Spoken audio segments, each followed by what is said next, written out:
Assalamualaikum warahmatullahi wabarakatuh. How are you student? Apa kabarnya hari ini? Pak Guru doakan semoga masih dalam keadaan sehat walafiat ya adik-adik. Nah adik-adik, jumpa lagi dengan Pak Fahmi ya, yaitu pada mata pelajaran TIK. Nah adik-adik, kali ini kita akan menyambung pelajaran kita yaitu menggunakan Microsoft Excel sebagai program pengolah angka. Jika pada pertemuan sebelumnya kita telah belajar mengenal menu dan ikon dalam Microsoft Excel 2010, kemudian mengoperasikan Microsoft Excel 2010. Nah, pada pertemuan kali ini kita akan menggunakan Microsoft Excel sebagai program pengolah angka. Misalnya, kita akan memasukkan data atau menambahkan data pada Microsoft Excel. Nah, seperti apa caranya? Ayo simak terus penjelasan Pak Guru. Nah, adik-adik, tentu sebelum kita mulai bekerja dengan Microsoft Excel, terlebih dahulu kita harus membuka atau menjalankan Microsoft Excel yang ada pada komputer kita ya adik-adik. Nah, masih ingat cara membuka program Microsoft Excel yang telah kita pelajari pada bab sebelumnya?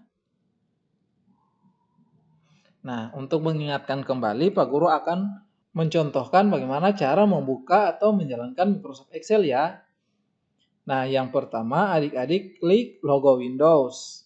Selanjutnya, adik-adik cari Microsoft Office atau bisa langsung mengetikkan pada papan keyboard.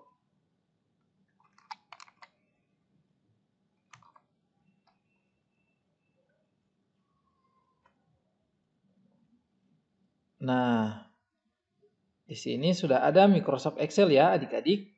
Selanjutnya adik-adik pilih Microsoft Excel atau klik kiri pada Microsoft Excel.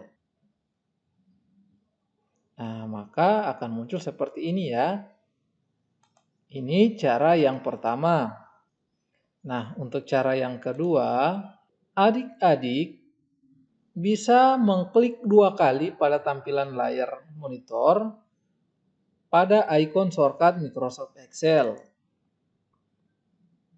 Nah, maka tampilan akan terbuka. Nah, adik-adik, jika tampilan sudah terbuka seperti ini, menandakan bahwa Microsoft Excel telah aktif ya adik-adik. Nah, selanjutnya kita akan belajar bagaimana cara memasukkan data pada Microsoft Excel. Nah, adik-adik masih ingat tidak bahwa semua data di Excel ditampilkan dalam bentuk kolom dan baris. Nah, kolom diwakili oleh huruf ya, seperti A, B, C. Ini merupakan kolom ya adik-adik. Sedangkan untuk baris diwakili dengan angka. Nah, seperti ini. Ini adalah baris. Baris pertama, baris kedua, baris ketiga, dan seterusnya. Sedangkan area perpotongan antara baris dan kolom disebut dengan sel. Kemudian sekumpulan sel ini disebut dengan range.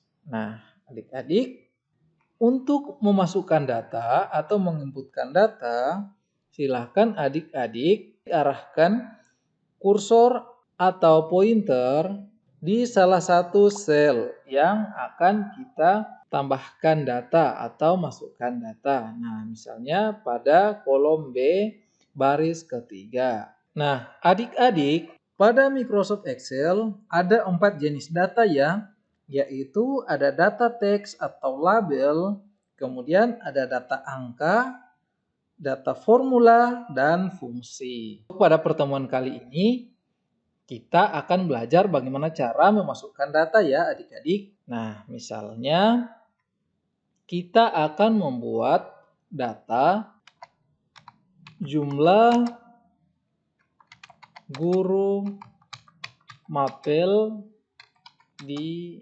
SD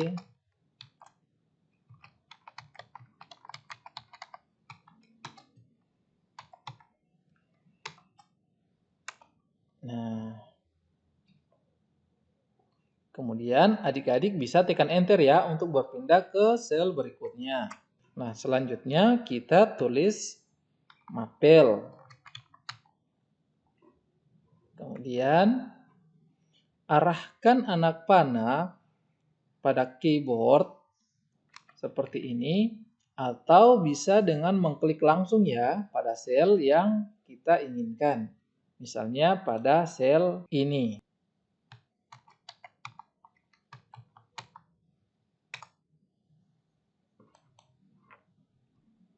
Nah, yang pertama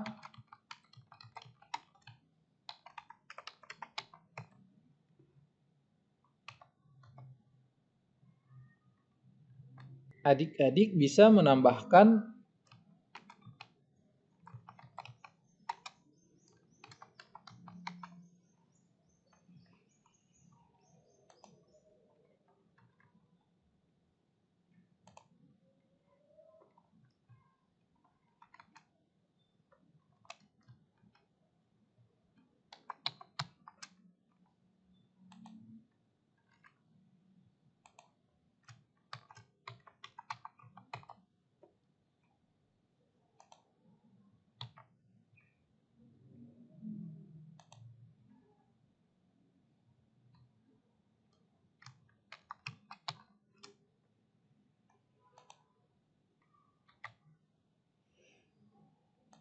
Nah, kurang lebih seperti ini ya adik-adik.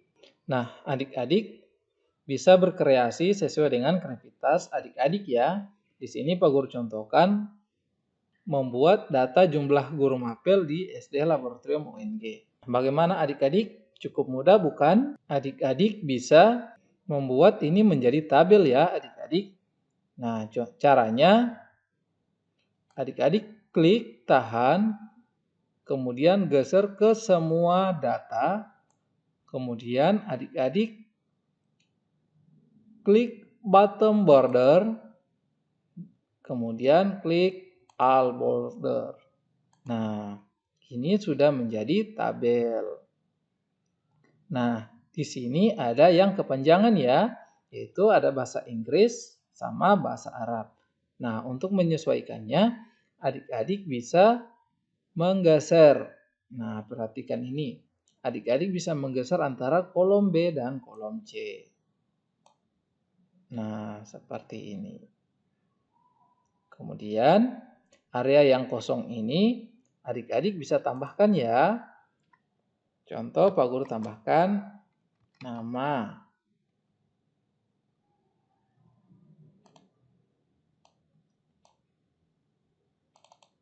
Misalnya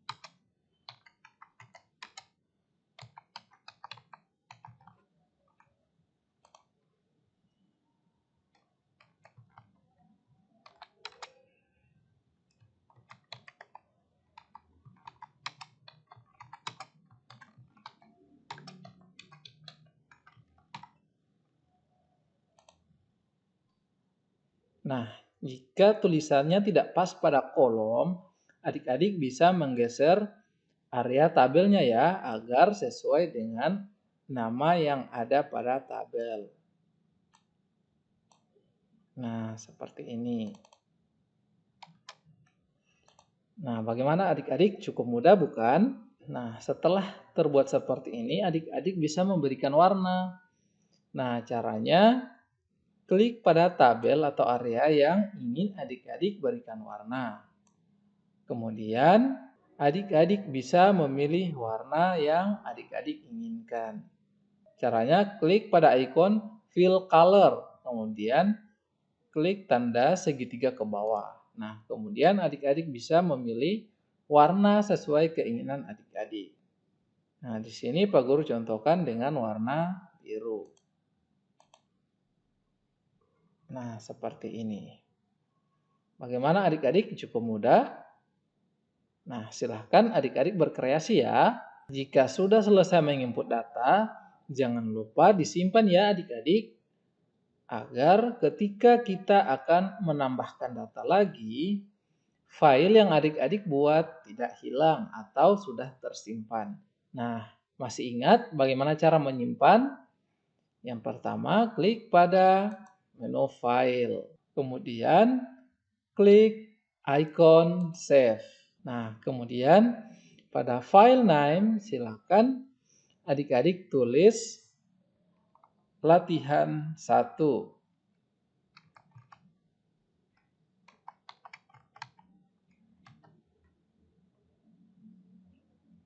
Kemudian adik-adik bisa memilih di mana tempat untuk menyimpan ya atau folder untuk menyimpan. Di sini Pak Guru pilih folder dokumen.